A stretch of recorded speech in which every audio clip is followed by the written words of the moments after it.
23 февраль ата мекенди коргоочулардын күнү. Учурдан пайдаланып бардык мырзаларды майрамы менен чын жүрөктөн куттуктайбыз.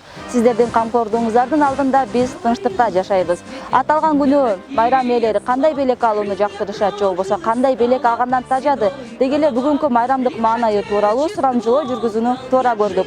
Бул чыгарылышты Ары News YouTube каналынан толугу менен көрө аласыз. Анда эмесе даяр болсоңуздар, кеттик. Саламатсыз. Майрамыңыз менен. Рахмат. Ушул аталган майрамда эсте калган белегиңиз? Эми мен эсте калган белектер мурда Советтер Союзунда болгондо ушу келе жаткан майрам аябай кызыктуураак деп айтсам туура болот го дейм. Аябай жакшы куттукташып, бири-бирин майрамдашып, ошол эле мектептен, ошол эле студенттик мезгилден кийин иштеп аткан кезде кыздардын баары балдарды жакшы куттуктап, жакшы майрамдатып, аябай көңүл шаңдуу өтчү. Анан кийинки убакта биздин эгемендүүлүк кезден бери өчүп келаткандай сезилет мага. Мүмкүн мындай жаштардыкы башкараак болуп атканын билбейм. Бирок ошого карабастан ушу 23 февраль унутулбайт. Дагы уланып келатканда мен кубанычтамын. Саламатсыздарбы, майрамыңыздар менен. Ушул майрамда кандай белгилейсиздер, же болбосо үй бүлөңүздөрдө атайын бир салттар барбы ушул майрамда белек берүү, же болбосо жакшы бир даамдуу тамактарды жасап күтүп алуу дегендей? В принципе, белгилейбиз.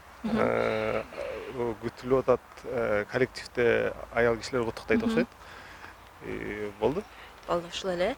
Эми ушул жалпы мырзаларга бир-эки сөз жакшы каалоо тилек айтып койсоңуз. Жалпы мырзаларга чын ден соолук, албан ийгиликтерди ойлогон ой максаттарды ишке ашсын.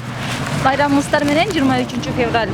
Ушул майрамды кандай белгилейсиздер, же болбосо эмне белек алгыңыз келип атат жакындарыңызда? Бир-эки сөз айтып койсозбу? Көрөжөн буйруганын алабыз. Буйруганын алабыз. Айтыш кыйын да. Үйүңүздөрдө байрамдайсыздарбы ушул майрамды? Үйрөнүп отурабыз. Үйүңүздөрдө отурасыздар. Жалпы мырзаларга майрамы менен куттуктап бир-эки сөз айтып койбойсузбу? Баарына чын ден соолук, узак өмүр. Бактылуу болуп жашасын. Рахмат. Саламатсыздарбы, майрамыңыздар менен. Ушул убакка чейин 23 февралда эсте калган белегиңиздер алган жакындарыңыздардан болобу, же болбосо дагы бир адамдардан? Телефон алгансыз. Эң эсте калган белек. Ал эми сиздикичи? Меники акыркы учурда алган эме белегим бул кандай десем, шампунь ушундай сыяктуу дезодорант. Сулуу каражаттар, э? Өзүңүздөрдөн мырза аласыздар, сиздер досторуңуздарга же болбосо аталарыңыздарга дагы ушул майрамда белек бересиздерби? Буйруса албетте беребиз. Беребиз. Сиздердин үйүңүздөрдө кандай майрамдалат негизи? Мындай ата-энелериңиздер, эжекеңиздер белек береби сиздерге? У нас как-то толерантно, то есть к этому празднику. То есть он есть и есть, да, он у нас как поздравляет, но это не так, чтобы ликовать, чтобы. Ал сиздерде? Бизде кандай десек, эл катары эле ошондой ойлонуп, алдын ала ошо туугандар менен пландаштырып, кимге кандай белек беребиз деп сүйлөшүп алып, анан эл катары эле беребиз. Майрамыңыздар менен чоң рахмат. Өзүңүздөр көргөндөй шаардын тургундары аталган майрамга абдан даярдыгы кызуу, катуу экен. Бардык мырзаларды дагы бир жолу майрамы менен куттуктап өтөлү. Сиздер менен мен Айтурган Сейитбекова болдум. Кийинки чыгарылыштарда көрүшкөнчө саламатта туруңуздар.